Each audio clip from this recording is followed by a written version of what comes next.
بسم الله الرحمن الرحيم.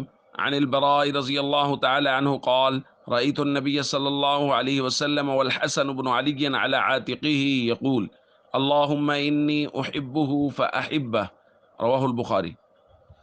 حضرت برا رضی اللہ تعالیٰ عنہ فرماتے ہیں، میں نے نبی کریم صلی اللہ علیہ وسلم کو دیکھا کہ حضرت حسن رضی اللہ تعالیٰ عنہ آپ صلی اللہ علیہ وسلم کے مبارک کندھوں پر ہیں، اور حضور علیہ الصلاۃ والسلام یہ دعا فرما رہے ہیں: اے اللہ، میں حسن سے محبت کرتا ہوں، آپ بھی اس سے محبت فرمائیے۔ ایک دوسری روایت میں حضرت ابو ہریرہ رضی اللہ تعالیٰ عنہ فرماتے ہیں، نبی کریم صلی اللہ علیہ وسلم سیدہ خاتون جنت سیدہ فاطمۃ الزہرا رضی اللہ تعالیٰ عنہ کے گھر تشریف لے آئے، اور حضور علیہ الصلاۃ والسلام نے آ کے پوچھا کہ وہ ہمارا بیٹا کہاں ہے؟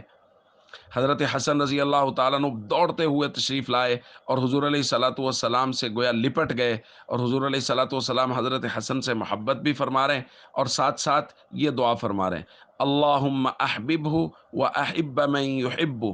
اے اللہ، حسن کو اپنا محبوب بنا لیجئے اور ہر اس شخص کو اپنا محبوب بنا لیجئے جو حسن سے محبت کرے۔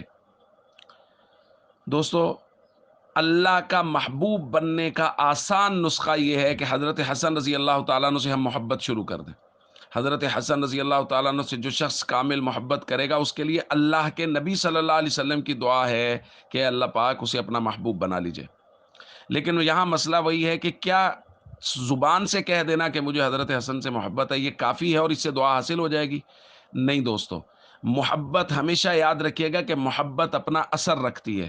جب ہم حضرت حسن رضی اللہ تعالیٰ عنہ سے سچی محبت کریں گے تو ہمارے کردار میں اس کی پوری جھلک ہوگی، ان کے جیسی ہم عبادات کرنے کی، اخلاق، سیرت۔ تو حضرت حسن رضی اللہ تعالیٰ عنہ سے محبت کریں اور اس کا اثر ہماری طبیعتوں پہ یہ ہوگا کہ ہم نماز کے پابند ہوں گے، ہم قرآن کی تلاوت کے پابند ہوں گے، ہم با اخلاق ہوں گے، لوگوں کے ساتھ محبت سے پیش آئیں گے۔